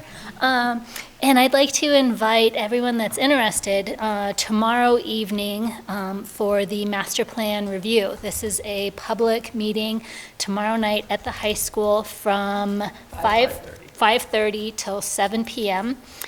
You do not have to get up and publicly speak. You get to vote with stickers. You can look at pictures. It can be a quick in and out, but we really, really honor and value your feedback. So please come and join. Thanks, Jim. Good one. Others? Okey dokey. Manager, Town managers report. would you like to report anything? Sure, just a couple things. I wanted to make sure, I put it in my Friday report from last week, but wanted to reiterate it here that I got a personal invitation to be shared with you all from the Glenwood Springs City Manager, Deborah Figueroa. And as sort of a thank you for the passage of the resolution opposing the expansion of the mine down there in Glenwood Springs. This Saturday, November 16th, from 12 to 3, they're having a free party hosted by Smoke. They'll have free food, and they wanted to make sure that each council member knew they were personally invited. Is it at Smoke? No, it is Glenwood at the Springs community Community. center. Great. Yeah, 100 Wolfshone Road. So if you can make it, that would be great. And then, Bill, just as a quick update, Northwest Cog Rep, you had written me about that. They sent us like a sample resolution, so we're gonna go ahead and put that on the December 10th consent agenda. And Bill had requested to continue on that, and then Watkins is the alternate, and he typically goes. So we'll just add that in there. Cool, thank you. And then another quick update, since it's been a while, as it relates to a few other things. So the mud and flood mitigation that we've been working on this summer, we're about done in the neighborhood area of the Hill District. And we should be pulling out hopefully this week, just kind of doing the little last bits and pieces. I have had a couple calls about the de facto speed bump and the dip that are out there that are meant to carry water and then also divert water back to the river. Those are being striped and signed. I think a couple people have just requested that we do that, and that's just, the signs had to be ordered, and that will happen hopefully this week or early next week for that part of it. And with that, I'll leave it there. Oh, I got one more for you. Oh, you do? The, what is it? Well, just really I to can't know read your that we have, well, we have the master plan meeting tomorrow night, and the open house starts at 5:30, and we're gonna have a presentation and kind of an overview of the exercises that the public will participate in at about 5:45 to 6. Do they have to exercise if they don't want to? They don't, no one has to exercise, that's my motto. Thanks, Susan, again. You know, Susan, maybe you want to just say, since you've got the TV audience here, why does anyone care about the master plan? What is it? Well, the master plan is kind of the key document that explains how the town really wants to grow and the overall vision of the town. And the town uses the master plan in a number of ways, but one of the most important ways is that we use it when we're reviewing land use proposals that come to us from developers. And so it kind of gives the key guidance from that perspective on what the town approves, but it also gives developers keys and kind of the messages of what will be acceptable to the town so that they're not wasting their time. But it's also carried as an overall philosophy through all aspects of the town. In this particular exercise that the public's going to do tomorrow, they are going to be looking at some projects that they can rank. And so the town can use that when they're developing their capital improvement plan. So it's really kind of a fundamental key document of the town, and it's important that it reflects the vision of the community. Super clear explanation. Will there be food? Yes. What kind of food? I don't know. I don't think we're having empanadas, but I'm not sure what kind of food. Okay, so there will be real food there, folks, so if you have to miss dinner, come anyway. And it'll be kids' activities, and they've been very fun, so. That's helpful, okay, thank you. All right, our next item is an update from BAC, and BAC stands for what again? Basalt Affordable Community Housing. Oh, great. We just call it BAC, we have our lingo, you know? Hello, BACites. Oh, can you, Rick, could you just grab that mic and move it down to the table too? Thanks. Yeah.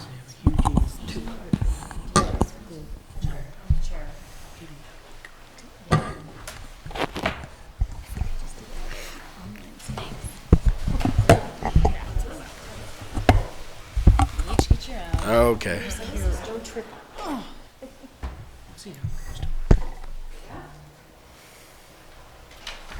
All right, thank you. This item is the annual council check-in with BAC, the Basalt Affordable Community Housing Committee. This is in the series of check-ins with the different committees that council is doing in the budget process. I'd like to introduce the BAC members that we have here this evening. We've got Kathy Click, Doug McDonald, and Rick Stevens. I think that's it. Could you tell us who's not here? Yeah, we have Ann Baker and Katie, I always lose Katie's last name, Erickson. And, you know, as background, Kathy Click, the chair, has written a annual report that's in your packet. It outlines the tasks that BAC participated in this past year. It also outlines tasks that BAC would like to participate in 2020, as well as funding requests for 2020 from the affordable housing side of things. Kathy, would you like to go over some of the tasks, or would you like me to? Sure, I can go over it. Okay. So as a sort of a recap for this year, we, a lot of these projects have been ongoing. They're multi-year. For instance, the multi-jurisdictional housing task force, we participated again this year, reviewing the report and meeting with Dave Mylar and Bill Lamont recently this fall, and listening to their sort of revised plan on how they want to go forward, and ultimately making a request for $10,000 to the town council to help support that ongoing effort to look at affordable housing in a regional way. I think that you have that in your budget request. We also participated individually, but as BAC, as a group, with the master plan committee. We met with them to talk about what we have been doing, what we wanted to do, what we saw as important as far as affordable housing goes. We did review the ski company proposal and the River Park initial proposal for the affordable housing projects there. We continue to look at the housing map that we have that has available parcels that are owned by the town and that are also privately owned, and prioritizing them in terms of affordable housing projects that we would like to encourage development or affordable housing projects on those spots, which may or may not be the same as how developers are looking at them. And we also are recently, with the addition of Katie Erickson on the committee. Katie is a mortgage lender, and she has a lot of information on how the different counties, Pitkin and Garfield, work with the down payment assistance plans and offer other incentive programs for home buyers. And so we've been looking if there's ways for us to participate or mirror some of those programs, for BOC to make recommendations to the town to start considering those kinds of things. I think that covers what we've been doing, but my fellow committee members may want to say something. Or not. Well, I think that there's two pieces to much of what we do, and part of it is what we can search for outside of the town in terms of outside help, because we're always looking for funding sources for affordable housing. And I think that working with this valley-wide association now is going to be a big help in that direction. They can point us to other resources, and I think included in that is we think we should look a little bit more towards Eagle County for assistance. They've indicated a desire to be more involved in this side of the hill, and I think that that's going to be valuable to us if they follow through with that. The other side of our needs, we'll take a shot at what we can do as a town locally, and that's probably going to be more on the order of should we provide some sort of funding or changes to our zoning, perhaps. That's a little bit aggressive, perhaps, but there are things that we might be able to do reaching out to the public and to our many HOAs to change rules that would permit more ADU development, let's say, or let's let people build ADUs if they feel they have the space and the ability, because that will definitely help us for low-income housing. So there's internal efforts and external, and so that's kind of our agenda for the next year. I think there was another local point. Well, I think that also we wanted to start looking maybe at different sectors of employers, for instance, nonprofits versus larger employers, and see if we can come up with a way to maybe address those specific vectors' housing needs. So instead of throwing all of the Basalt employees into one pot in the employee qualifications to get an affordable housing unit, maybe we start looking at a nonprofit building, or a building that would be prioritizing the nonprofit employees in Basalt over somebody else. So just as a way not to change the pot, but just to kind of mix it up a little bit. We had also asking for guidance from the council regarding our livability design guidelines. Now, that's been a large part of what we've done over the past year, is to evaluate proposals that come before us to see whether they meet our guidelines. I don't know whether the council has any input or thoughts about that. You've been present to some of, or knowledgeable about some of the comments that we've made about existing applications. So that's an open question. Should we simply continue with our current set of guidelines for future development? Okay, I would say on that one, if staff has had a chance to just review the direction that that's going, that would be a good place to start, because we are supposed to be lay people here. So it would be really nice to have staff take a look and see if they're good to go with that. I think staff's opinion is that Bach should take a look at them and see if there's some refinement that is needed. Okay. I think in general, this evening, Bach is just looking for council's kind of blessing on the work program that is set out in the staff memo that Bach has kind of come up with for 2020. And then maybe a little more of an update on the regional housing effort. Basically where the Regional Housing Task Force is, which is kind of headed up by David Myler and Bill Lamont, is they're looking at, for this coming year, doing a regional housing coalition, so not necessarily a regional housing authority, but a coalition of jurisdictions to get together and try to come up with projects or concepts and try to kind of jumpstart the regional housing effort. And so the request for funding that they've come up with is that they would like to get each jurisdiction to put in a bit of money to hire a employer consultant to basically kind of be an ombudsman for affordable housing in the valley and the regional effort.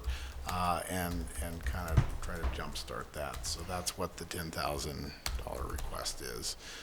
It's currently in the draft budget, so we'd like to get feedback from council on that aspect as well. Okay. Council comments? Jennifer?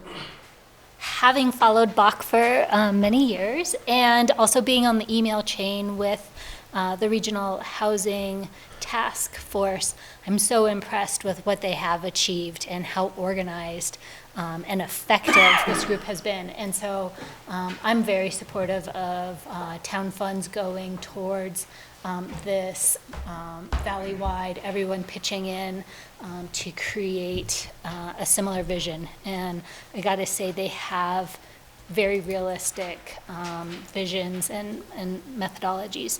And I feel that way as well about your work plan. I have really appreciated in the last year the suggestions that have come out of the livability and how that's reflected on some of the proposals that we have approved. They've been just a fantastic asset for the people who are going to live in those buildings. So thank you for that, and keep up that fantastic efforts that you're doing. Of course. Yeah. Having been a pioneer in the Bach world, it's nice to see where it's come to over the last, 2008, I guess it started. Also, in 1981, I was lucky enough, my wife and I got our ping pong ball pulled out of a fish bowl with 104 other people for 28 units. So I'm a testament to opportunities that come with affordable housing.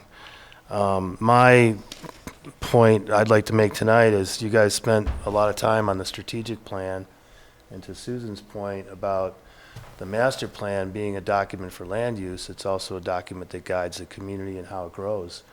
You guys have identified 4 areas on the strategic plan, and what I did is I've been following this along since it's been adopted last April and trying to tie anything I think about or anything I promote in the community to that strategic plan.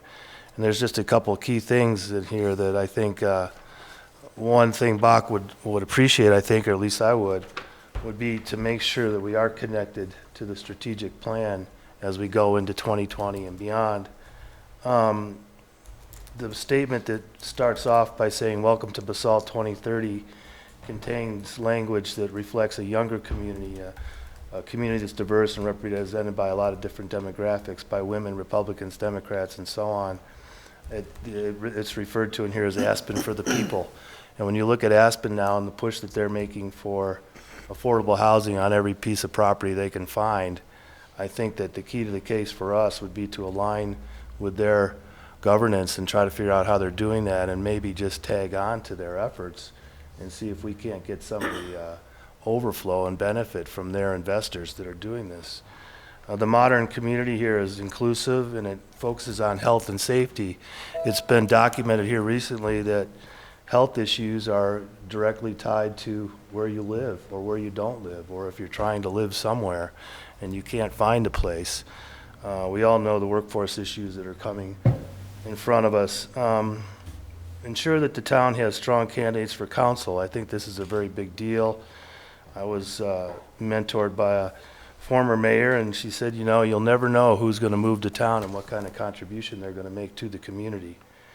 Support the efforts of different community groups. This goes to Kathy's comments about nonprofits whose missions or initiatives provide positive social and cultural outcomes to the community. I think that's a big deal. Collaborate with regional partners, we've talked about that.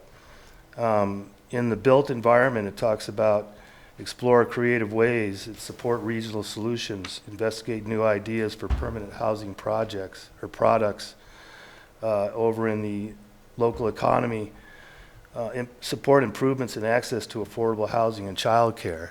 Those things are going to contribute to a vibrant local economy. Review the town's policies and identify possible efficiencies. I think that was in our report. And that's been an ongoing conversation for quite a while. The natural environment is interesting because the more people that come here that are spread out over the landscape, the more impact we see to the natural environment. So I think density is an issue that needs to be resolved. It's been on the table for a long time. I think that we need to preserve and maintain our open spaces and try to focus development where we said we were going to in the urban growth boundary. So anyway, I would like to have more feedback from staff and council on how we can really align with the strategic plan and help you implement the goals that are stated here, because I think that's a collective impact that we could create, and that would attract, I think, investors to the community to help us build this stuff. So Did you have something, Gary? that's my 2 cents. Well, one of the barriers I saw, and when you were recapping, you know, all the things that you guys are doing and how it relates to strategic plans and stuff, one of the barriers I see that we really need to address is public perception of affordable housing. I think we saw that a lot when the SKICO came in and proposed their housing. You know, I think the reality for the town is everyone loves affordable housing until it's near them, but we need affordable housing everywhere. So I think one of the barriers we need to address is telling the story, Rick's story, other people's story. My wife's story is they all got so many people got to start here because they got an affordable housing unit. My wife did it, Rick did it, and it's a story that has to start being told in a way that does not create these other barriers where people come in and impose it because I don't want that in my backyard. It's going to lower my property values. It's going to do this. It's going to do that.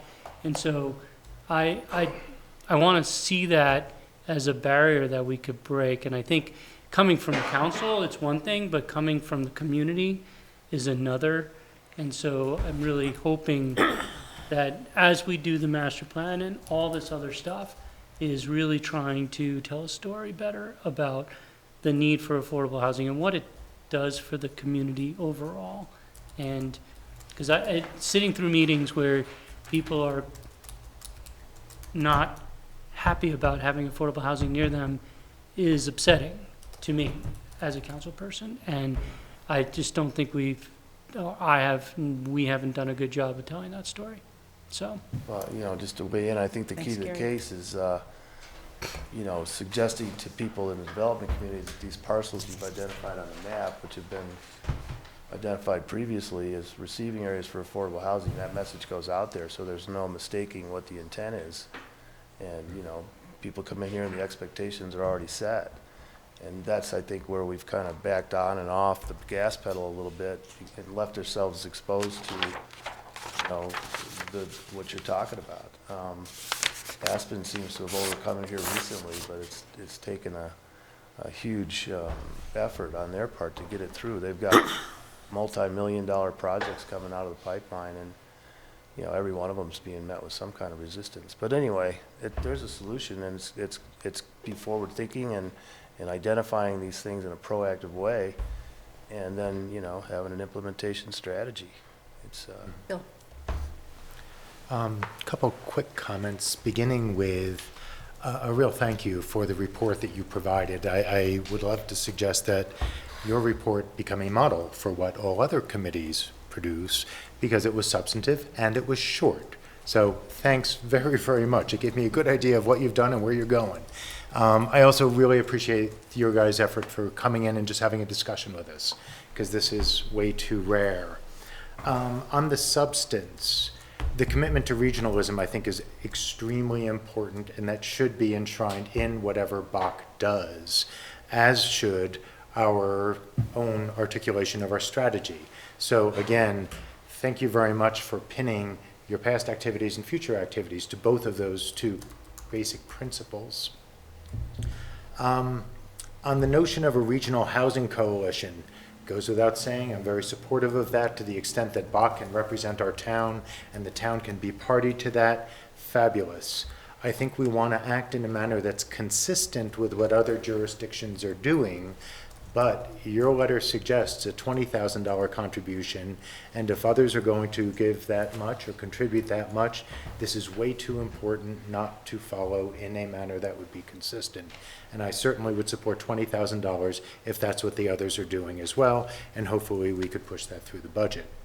But on the note, the question of financing, Ryan and Christy and I have talked about kind of doing a calculation of what we contribute to our strategic priorities, how we invest our taxpayer funds in the big things. Affordable housing is one of them. And I'd love to get a tally of what exactly we do spend. It isn't just what we buy, but it's the interest expense associated with the revolving lines of credit. It's the inferred cost of town staff, so that we can fairly and accurately represent to our taxpayers exactly what this town is doing. Because my impression is that we're doing a lot on affordable housing. We can always do more, but if we can put a dollar value and quantify what we're doing, I think that would be, you know, valuable. So just to let you know, I am interested to see us calculate.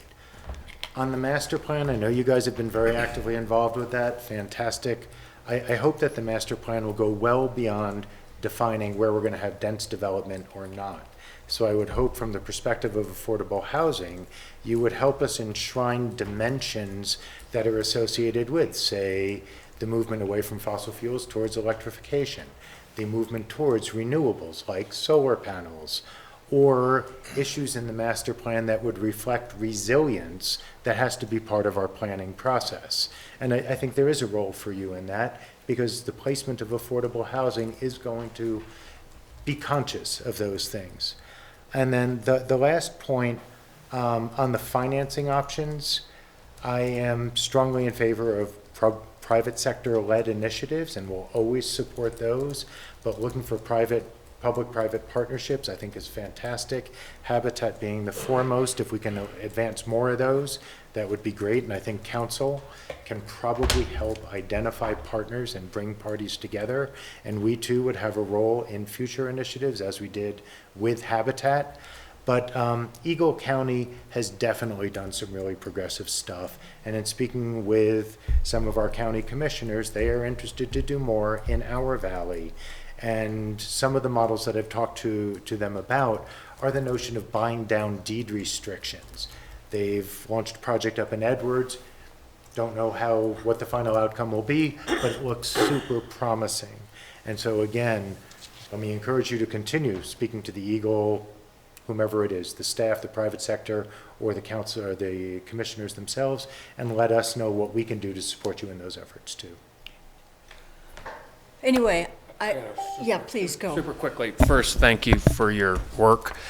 Second, I'm a product of affordable housing too. I was in Thompson Corner in Carbondale and then moved to Basalt. Yeah. But when we had a meeting with the climate group, and we discussed the need for the master plan to be a climate plan as well. I think it needs to be a housing plan too, and I think we need you, but also council, to push hard on this. In certain areas, ADUs is really important. I passed a lot in town, was talking to a neighbor, and they said, yeah, they're going to put a duplex there. And I was like, that's great. Why isn't someone encouraging them to put a duplex and 2 ADUs? So I'd love to see the codes, the zoning change a little bit so that we actively encourage these things. I know in the past, they've come up, ADUs have come up, and all the neighbors oppose them, as usual, but we've approved them, and that's great. But we should make it even easier. And another example would be minimum lot size, eliminating minimum lot size. So I'm really going to be looking at the master plan on that. I think we all should, and you all should push on that as well, because there's enough people here that agree on that we could move the needle. Only one thing about that is that there's not a lot of neighborhoods that are zoned neighborhoods. Ours is one, the Old Town is one of them, but for instance, Elk Run it's a PUD. Right. So that's why we really need to start working with the HOAs and figure out how to make, instead of making those into VRBOs and renting out rooms, how do we make those into actual units for the community? By the way, that's another huge issue, VRBO, that we're going to have to launch into at some point. Everybody has got the same problem. Yeah. So, does anybody have any last words for these guys? I mean, I think you're hearing general support from this crew, and keep going. I mean, I have a short comment, and mine is I pick out partnerships out of this, because that is what I have seen on my watch work over and over again, as well as ADUs and zoning, et cetera, et cetera. So we will cut you loose at this point, and thank you again. Thank you. Yes. No. Thank you, James. We are way behind. Christy, are you getting ready to launch? Yes, I am. We were there Okay, yeah. We live in Jack Sebastia's house. Jack Sebesta. I don't remember him, but. I think I was born ready to talk about financial statements. Yes, the enthusiasm. Silly question. Oh, Anyway, it was Council presentations, yeah. I applied for a third smaller one now, because now I'm living in. Awesome. It's way too bad. All right. You know what? Can I stop for a second? Would it be okay if we made our appointment before we did this, or is this short? We could do the appointment first. I mean, if this is really only 5 minutes. It'll probably be more like 10, maybe. Okay, go ahead. Go ahead. Oh, okay. I'm fine either way. Because really it's like I do both of them kind of anyway. So looking at our quarterly financial report, which was initially created through the Finance Advisory Board when it first started, we're keeping the same format for now. And the really great news about this is that our revenues in our general fund are looking fairly strong. When you look at the tax revenue at 77%, that's, I mean, pretty much we're going to come in on budget on our tax revenue, maybe a little bit over. Which is our general operating revenue mostly. We do have some restricted revenue in there that's going to be separated out in future quarterly financial reports, which would include your cigarette and lodging tax and your post-sales tax. License permits and fees, the thing that really is higher than budget, you see some of them over 100% there, is mostly our restricted funding, and we do that purposefully to make sure that we're not overspending our restrictions during the year, and that we're just being thoughtful about which things we think are going to come online at the beginning of the year. So that's fairly normal to have a little bit additional on those budgets. The thing that is coming in really strong is our special improvement fees. This year we had a couple of big developments come in, and also our unrestricted building permits are favorable as well, because we had a fairly strong economy this year, and those are going to come in ahead of budget, those two. The one that is going to come in a little behind budget is our affordable housing, because we dropped off the 6 units because of the sale of Shining Mountain Way. So for those 4 months or so, we'll lose that revenue for this year. When you look at intergovernmental revenue from the state and highway use tax grants, et cetera, that's also doing fairly well. The grants for flood mitigation, the 1.3 million, that'll probably come in around $970,000 to $1 million for the year. So we're just starting to wrap that one up. We should have some better numbers here in the next couple of weeks on that as we get our final invoices in. Maybe a month, hopefully not a month, but it just depends on when we get those in. And then looking at our service charges, the one thing I wanted to note is that with Brian now being here and also running the pool for this summer, he did a really great job with lessons and really improving those, like getting more revenues in and getting more people doing that. So that one's coming in good. And interest earnings, because we had most of the year where we had higher interest earnings than we did the prior year. And also we did not spend a lot of our restricted funding, for example, for post. So then you have that funding sitting in your bank account versus spent. So that also helps us on the interest earnings side. When you look at the total revenue before other, okay, 78.8%, that's coming in right about 3/4 of the year, which is where you want to see it. With all that said and done. Can I ask a clarifying question? Please, yes. What does total revenue before other mean? So this is what I'm trying to do is start to capture what you're going to see on your audited financial report. And so because we have what's considered financing sources and uses, those usually aren't included in your other stuff and revenues. That's usually separated out on the bottom of your financial statements because it's stuff that you're not going to see year over year. It would be weird to put in the Shining Mountain Way sale because it'll skew your financial results unless you kind of pick those out separately in the bottom of your financial report, which is why GAAP and GASB require that on the audited financials. So that's why I did the same thing with Shining Mountain Way, the COPs, certificates of participation for the Tabor refund, and then our water operating transfers in. Those 3 are considered financing sources according to that. So, okay. Did I help you with that, or did I? You would make a sentence out of that. Just before the other expenses that are not typical. Before the expenses that are not here. They're not typical. They're atypical Okay, what does expenses. before other mean? Yeah, they're atypical and those are Atypical, that's good. That's finance. fine. They're financing too. I mean, Great. the COPs are financing, and so is the sale of a property. Got it. Second time around was a charm. Yes, it was the atypical that got me. Gotcha. Okay, good. All right, so that's where we're at on our revenue side. On the expenditures, if you look at the total expense before other, at 42.6%, it looks like we're not spending, you would anticipate usually 75% spent. But we have some things like, for example, with the Basalt River Park that haven't gone through with post. That's a really huge expenditure, 3.5 million that we still have sitting out there on post of the 3.9 million. So that one's really big. And then we've got a couple other things in there too that are usually towards the end of the year. We have some projects and stuff that we start spending and paying down on this time of year. On the one thing I did want to note to Bill is that we do have the affordable housing as a separate department this year. So that is now listed on our quarterly financial report, so you can see every quarter, and also on our audit and everything else, like how that's running. Because before that, you're right, that wasn't in there separate.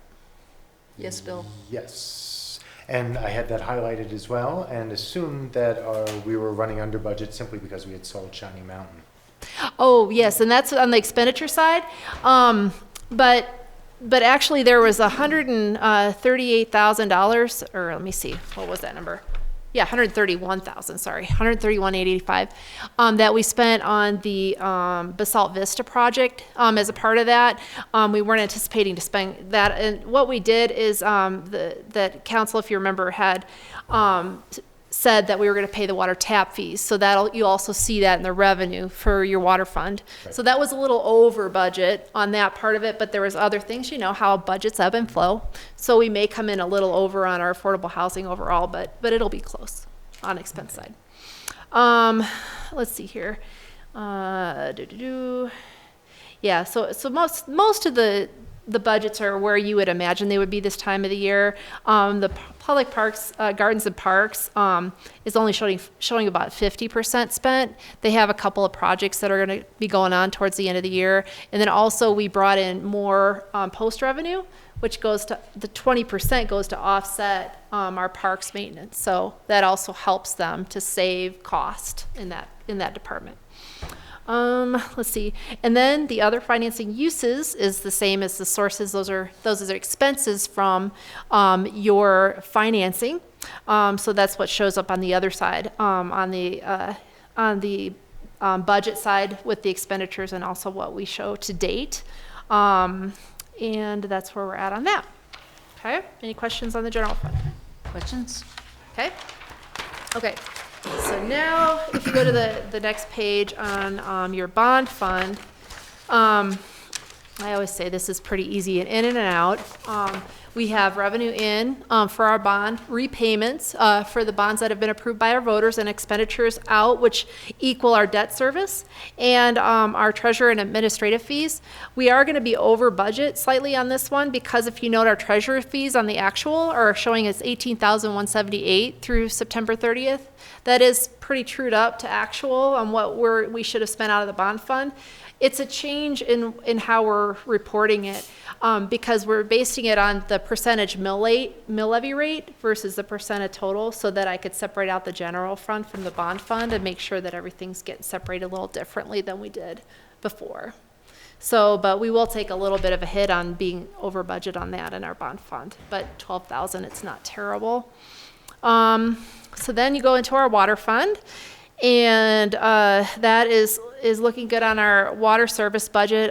That is about where we would anticipate we should be, given that our fourth quarter is a pretty low billing because we get most in the summer. So we should be about on budget on that one. And if you look at your tap fees and surcharges, those amounts are over or favorable to our budget because of what I said, Basalt Vista before too. And everything else is fairly consistent with what we would want to see. Expenditure side, the only thing that I know we're not going to spend is Tucker Lane this year. That's been changed to another fiscal year. And that was $75,000, but everything else should be on our budget as we had budgeted for. Conservation Trust Fund, those are our lottery proceeds we get from the state. And so that's, we should be getting in around $20,000 this year. And then that $25,000 we had budgeted was supposed to help with the Basalt River Park, which will be transferred into next year. That will help with that. Any questions? Questions on this part? Anybody? Okay. Kudos. Thank you. Go ahead. Did you say yes? You have a question? No, I said kudos. Oh, kudos, yes. Thank you. course. General questions. Yeah, sure. Just about revenues, particularly on the revenue side, and I guess, again, I had intended to bring it up earlier, but on the grants, just because we are coming in so far behind, are we simply going to see that money in a different fiscal year, or are we not going to see 1.3 million in flood mitigation money? We may see $1 million instead of 1.3 million. Okay. Is that enough So enough to finance what we need to do? Yeah. Or? It is, yeah. So basically what happens when NRCS first came out and they did their inspection all around Basalt Mountain, they go and they look and they say, okay, we think we should do these 20 projects. And then when we actually get the engineer on board, we went through, we got with Eagle County, we got with CPW, and we prioritized projects. Some we just won't do. They weren't going to be of value. Others we added on new ones. And so the sum total ends up being about $1 million. When NRCS first comes out, they're just, it's kind of a best guess. So we were able to complete all of the, flood mitigation that we wanted to. And that's the real concern. Yeah. And the other thing is a lot of times you have to kind of bet a little high, but you don't know which of the landowners are going to approve the work on their property as well. So, and then, you know, we can't pay the engineer costs up front because the grant doesn't pay for it. So then we have to kind of punk kick a little bit too. And then all the other questions I'll address later this week, hopefully with you guys. Great. Thanks, Bill. Okay. Thank you, Christy. You're welcome. So while you're in the batter's box, Yeah, would you sure. like to address the next item, which is an introduction? Absolutely. So Cheryl, can you come up here? So the subcommittee of council and myself sat down and interviewed Cheryl a few weeks back ago now for the Finance Advisory Board.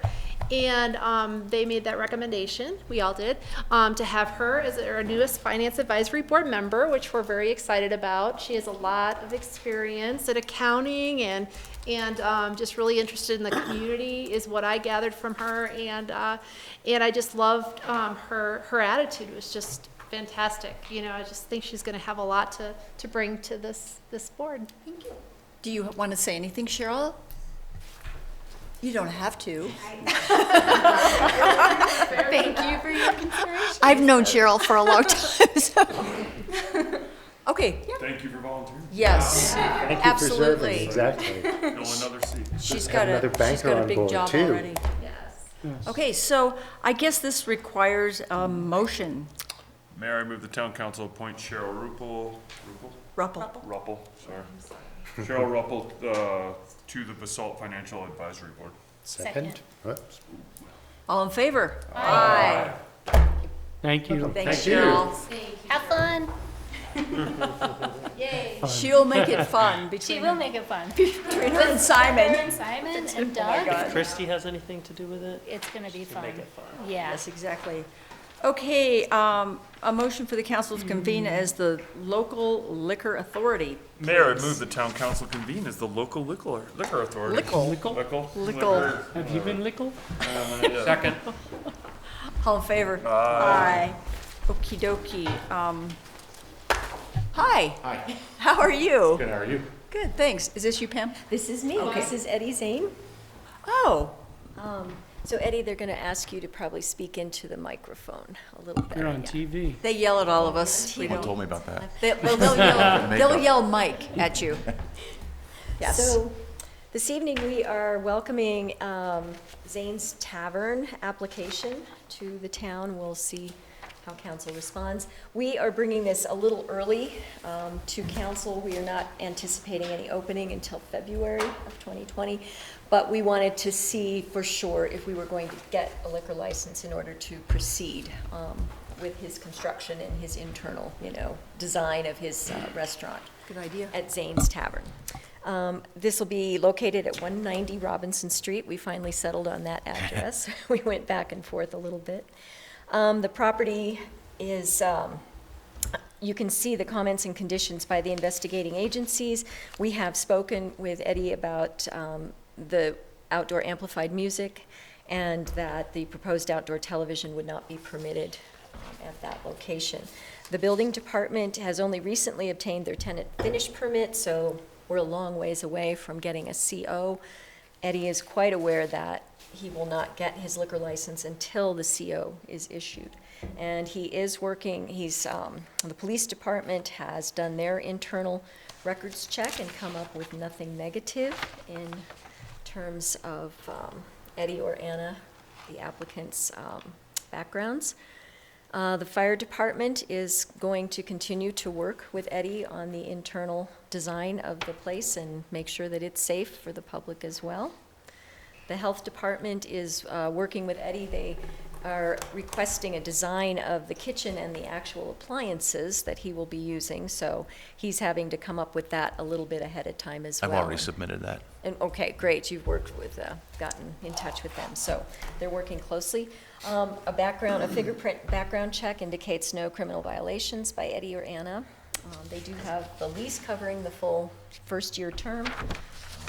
The municipal code does require that he keep a copy of the state liquor and beer codes on the premises, and we have also talked about the responsible training classes.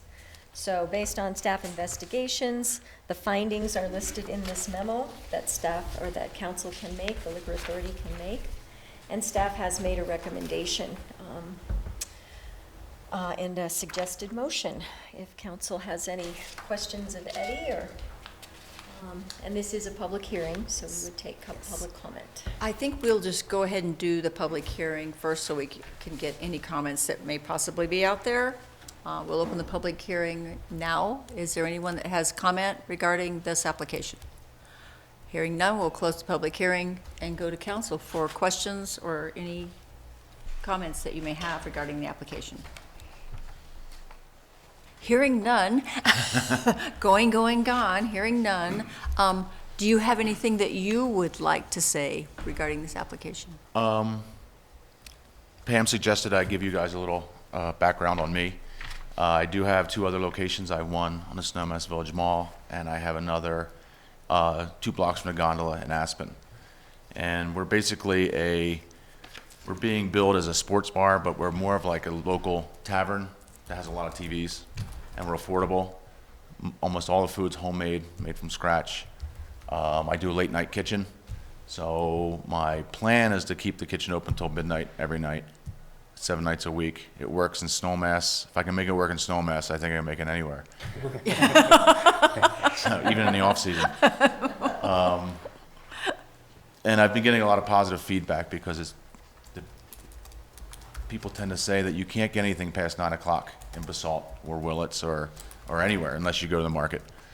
So we're hoping to fill that niche, and also to have sports broadcasting for football games, hockey, baseball. We support a lot of the local youth athletics. I'm actually a coach. I coach football, hockey, softball at the high school.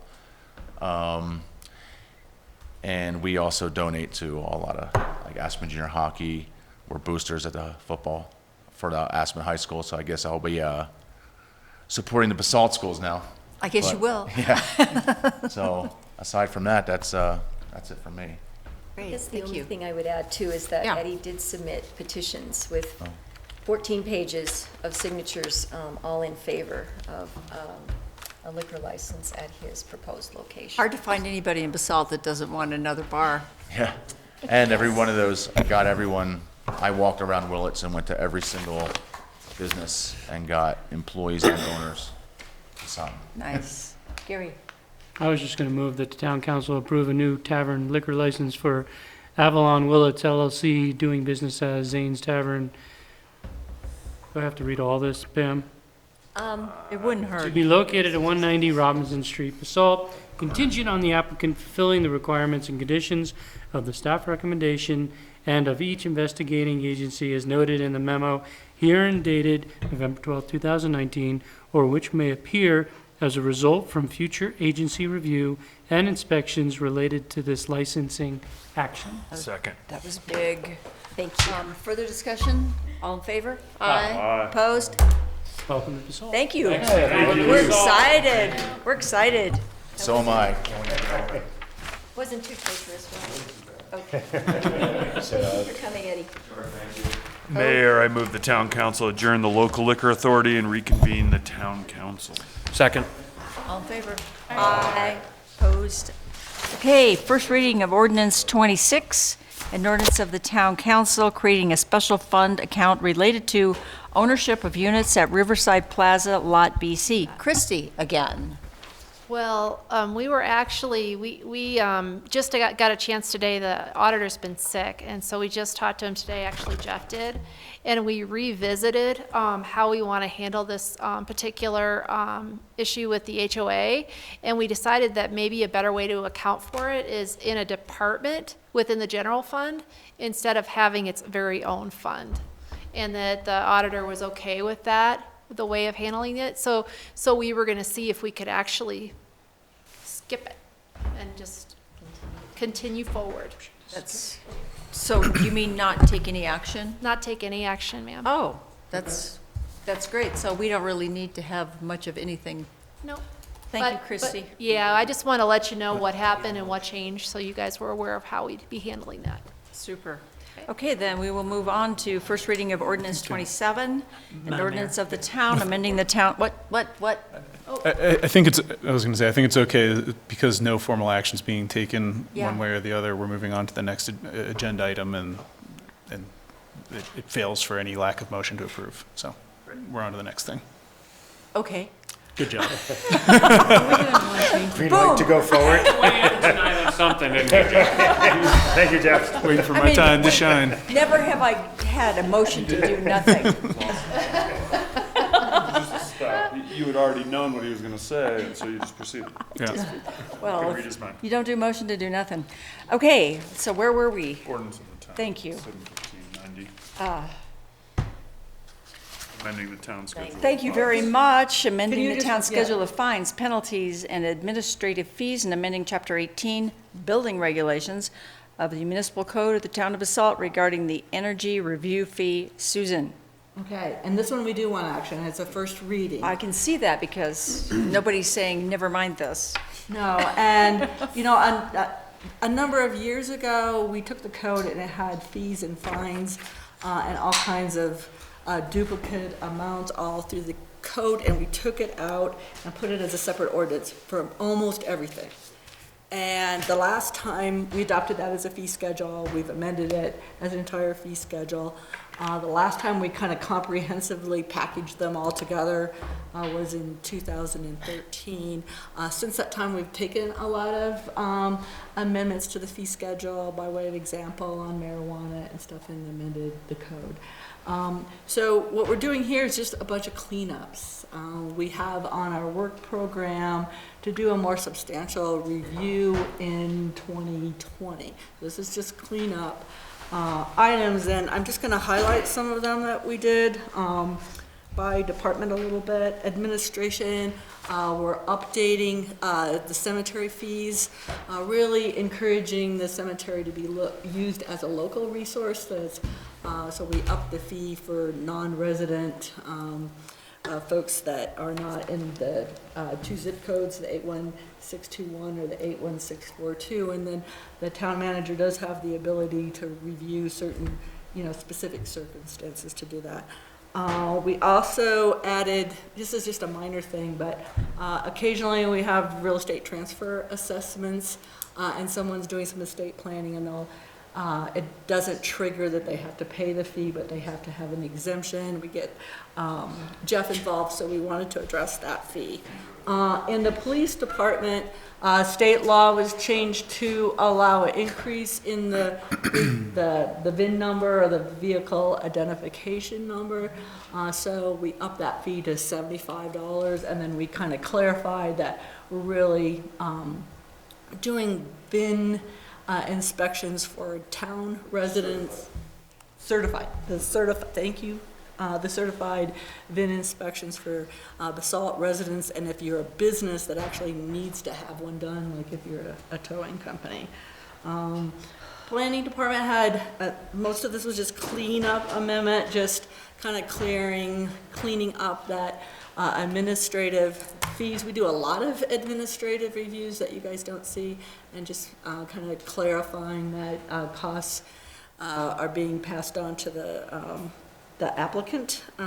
We also amended and added fees for wireless facilities, and they have limits pursuant to the Federal Communication Commission, so we added that to the code.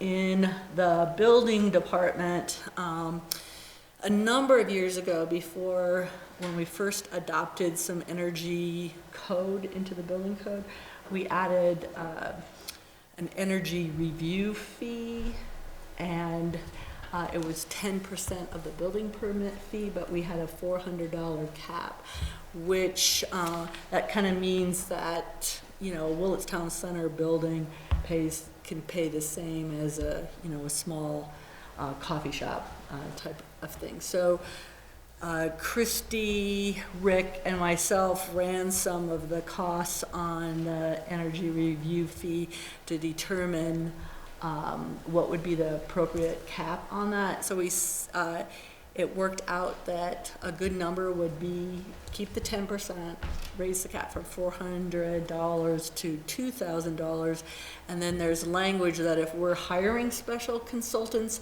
that we could pass those fees on to the applicant. And an example where that would happen might be like the Stedman Clinic, that we might have to hire some additional experts to help our review. So there's a lot of other little things. You'll see the short-term rental license might throw you that we were crossing it off somewhere. We were just reorganizing where it was because it was under grading, or it looked like it was under grading. So if anybody has any questions, I'd be glad to answer. Questions? Motions? I had a question, not so much about our fees, but when we were commissioning or whatever, opening the facility down at Willets Bend, this is Diego Candano's place, Toy Cellar. He had a horrible awakening when he went to pay his water hookup fee to the Mid-Valley Metro. Is there any way that we can encourage them to reduce their fees, to prorate whatever that costing function is? Because it discourages the construction of affordable housing. It's $8,000 per 4-bedroom house or 5,000 square foot house. Diego was building 600 to 700 square foot, basically studios or mezzanine type structures, and he was paying $8,000 per unit, which the units were only selling for a couple $100,000, which meant that gets passed on to the consumer. And if you're going to increase costs by somewhere between 4 to 8%, that's a lot. And so, is there any way that we can influence them? Just inquire about this? I would suggest that the town look at its fees for water itself, and then if we feel we're a model, maybe, we revisit that with them. It is, you're catching on, like, really, it's not like an ADU. You're paying water and sewer tap fees, and in the past, there's been a bigger obstacle, quite honestly, that I think, than the zoning of, walking in the door with a substantial fee that you're paying like that you're not going to recoup for a while. Right. Well, I would say too, in our water fee schedule, we have a graduated schedule where it does depend on the size of the unit, I believe it is, or the number of bedrooms. So it is a little. I am aware that this is actually a problem for us as well, within the non-Mid-Valley Metro District, for the rest of Basalt as well, in the construction of ADUs, which if we want to encourage, we need to make them. I actually think our fees are much less for an ADU than it would be for a single-family home. So we've dealt with that. They're still pretty. Yeah. Yeah. I mean, The it's water also, you guys have to remember that the entire water fund is not subsidized with taxes. So that same employee has to go out, and it takes the same amount of time to make sure that it's, inspected correctly and it's dealt with and it's reviewed. And so, those fees are really meant to capture and be reflective of the time spent. And so I think if you look, our water fees are actually pretty darn cheap compared to water fees that you're going to see in other jurisdictions, and I think they've been pretty well truth tested. I wouldn't recommend that we lower our water fees. We have a lot of unmet maintenance needs in our water fund, and those cannot be paid for with taxes. It's completely fee-based, and so that's a system investment, essentially, what you're getting there. So when somebody comes on, they have the privilege of hooking on to the water system that was built by others, and at great expense. So I think that's okay. And we've had reviews done empirically of our water system, and those fees have been recommended. Okay, but I also note that on the 2020 work plan, we were going to do kind of a full-blown review of all of our fees, costs, licenses, permits, and all that kind of stuff. So that's still coming, yeah? We're going to, what the council asked to do, one of the things, we're going to look at our fees, probably do a more comprehensive fee, and then just do, kind of list out all of the other fees or expenses or things like that that people might pay when doing development or, you know, Right. whatever, just so you guys can get a full snapshot of what's there. It's not realistic for staff to go through and completely overhaul every single thing, but at least gives you guys the ability to look at it and say, we like this, we don't like Yeah. it, or, you know, that kind of thing. Cutting bureaucracy and red tape. Done? Okay, I guess we're just waiting for a motion. Mayor, I move the town council approve ordinance number 27, series of 2019 on first reading and set public hearing and second reading for December 10th, 2019. Second. All in favor? Aye. Opposed? Great, thank you. Resolution 42, resolution of the town continuing the temporary suspension of collection of the town's tax on the sale of cigarettes and other tobacco and nicotine products. Jeff and Christie, Want me to take it? Sure. or Christie and Jeff, whichever you. So, as you might recall, on the cigarette tax under Tabor, when there is a new tax, there has to be a first-year estimate as to the revenues that will be received as a result from that tax. The estimated first-year revenues from the tobacco tax was quite low. To avoid an over-collection of revenues, the town suspended the collection of the tobacco tax through the end of this year. We were able to do a review to kind of see how much revenue we actually collected compared to that first-year estimate. We're still in excess of that. So as a way of rendering that refund, we would continue to suspend the collection of the tobacco tax for the first 2 months of 2020. And that would allow for that refund to be effectuated, and then the tax would go back into effect, into full effect. And so this is just a continuation of the suspension of the tobacco tax for 2 months. Until it like zeroes out or. Right. Okay. Questions? So that would put it back in at March, then? Right. March 2020. Yep. And from there, we can go Jim. full bore. Yep, and retain all revenue. What's the experience of the retailers? Is this confusing to them? Has there been any feedback or? We've talked to the retailers, to one in particular who's been vocal about it, and they were nimble enough to be able to deal with it. And I did not ask the question whether they're still collecting the same amount. A pack of cigarettes may still be, but that's not illegal. They're not, as long as they're not couching it as a tax. Sure. I would, then it's just, that's the cost of their pack of smokes. And Okay, then, that answers my question. but I don't know that for a fact. Sure. I just, Yeah. you know, I don't either. I I kind don't of drink figured that's cigarettes, maybe but- where you were going with it. Yeah. And we No, put out a but lot of information to them and, you know, mailers and stuff like that, so everybody was well aware that this was, and we'll do the same thing again, so everybody adjusted very well. Great, so then I move that the town council, I had raised a question with both Ryan and Christie earlier. The 2-month continuous or extension is for the purpose of absorbing the excess collection amounting to like $34,000. And the question is, if we would collect under other circumstances about $30,000 per month, effectively, we're leaving $30,000 on the table. So the question is, are we acting in the best interest of our taxpayer by extending for 2 months when in fact we really only need 1 month before we could otherwise begin to collect taxes? Now, Jeff, I guess, Christie, we kind of agreed that we would punt to Jeff on this. Sure. I mean, I think it was based on a limited amount of data that, you know, there was, based on what had been received, if you're to forego for just 1 month, there might have been some balance. So the suggestion was to go for 2 months to ensure that there was not any question that that any overcollected amounts would have been balanced out, so to speak.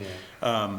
You know, the 30,000 is a significant enough amount Sure. that, you know, I figured to raise the question Yeah. in the interest of our taxpayers.